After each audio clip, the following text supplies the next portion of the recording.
Hello दोस्तों, कैसे हो? I hope you all are fine. आइए आज की इस वीडियो में हम सीखते हैं हैव टू हैज़ टू का नेगेटिव। जब भी आपको बोलना पड़े मुझे ये काम नहीं करना पड़ता, मैनू ये काम नहीं करना पैंदा, और अगर आपको पूछना पड़ता है क्या आपको ये काम करना पड़ता है कि ਤੁਹਾਨੂੰ ਇਹ ਕੰਮ करना पैंदा है। आइए नेगेटिव और इंटेरोगेटिव को सीखते हैं। Has to, have to, do not have to, does not have to, do does interrogative में। तो अगर आपका सब्जेक्ट आई यू प्लूरल जैसे वी दे पीपल चिल्ड्रन है तो आप यूज़ करोगे do not have to.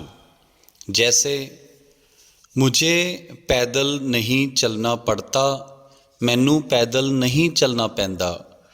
I do not have to walk.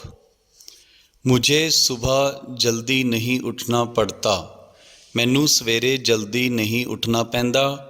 I do not have to get up early in the morning.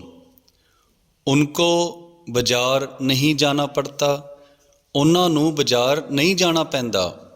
They do not have to go to the market. हमें दूध नहीं खरीदना पड़ता, सानू दुध नहीं खरीदना पैंदा। We do not have to buy milk.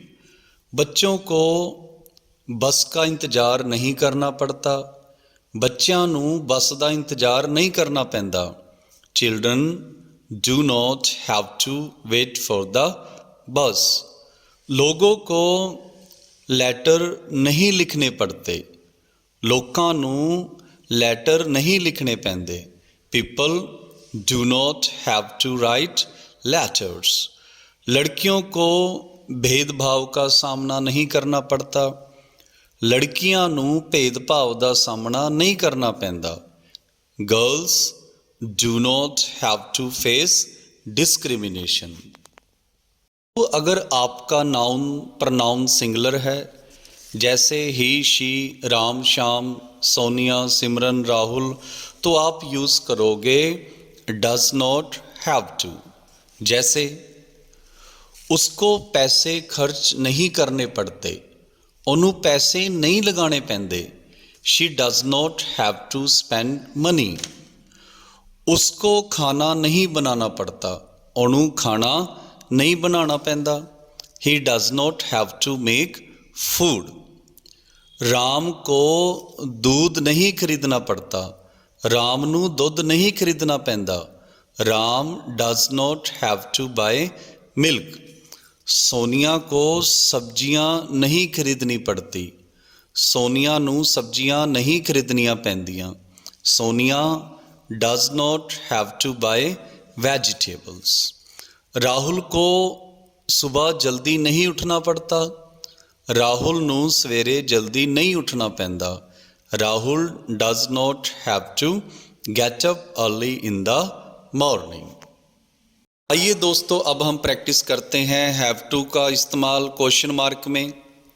याद रखना सब्जेक्ट के अकॉर्डिंग आप और टेंस के अकॉर्डिंग डू डज डिड लगा सकते हो, पर सब्जेक्ट के बाद सिर्फ हैव टू ही लगता है। क्वेश्चन मार्क में हैज़ टू नहीं लगता, सिर्फ हैव टू ही लगेगा। जैसे जैसे क्या आपको इसका इंतज़ार करना पड़ता है कि तुहानू उसका इंतज़ार करना पैंदा है। Do you have to wait for him. क्या आपको लेटर लिखने पड़ते हैं कि तुहानू पत्र लिखने पैंदे हन। Do you have to write letters. कि उन्हां नू कपड़े धोने पैंदे हन। क्या उनको कपड़े धोने पड़ते हैं। Do they have to wash clothes. क्या लोगों को बिजली के कट्स का सामना करना पड़ता है कि लोकां नू बिजली दे कट्स का सामना करना पैंदा है। Do people have to face electricity cuts. क्या लड़कियों को घर का काम करना पड़ता है कि लड़कियां नू घर का काम करना पैंदा है। Do girls have to do domestic chores. दोस्तों, अगर आप प्रेजेंट में क्वेश्चन पुट करना चाहते हो हैव टू के साथ और आपका सब्जेक्ट सिंगुलर है तो आप लगाओगे डज हैव टू। जैसे क्या उसको कपड़े प्रेस करने पड़ते हैं, कि उसनू कपड़े प्रेस करने पैंदे हन।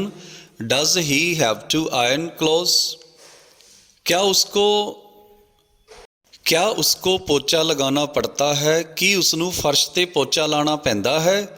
Does she have to mop the floor. क्या सैलविन को सुबह जल्दी नहाना पड़ता है, कि सैलविन नू सवेरे जल्दी नहाना पैंदा है। Does Selvin have to take bath early in the morning. क्या योविन को आटा गूंदना पड़ता है, कि योविन नू आटा गुनना पैंदा है। Does Yovin have to knead the floor.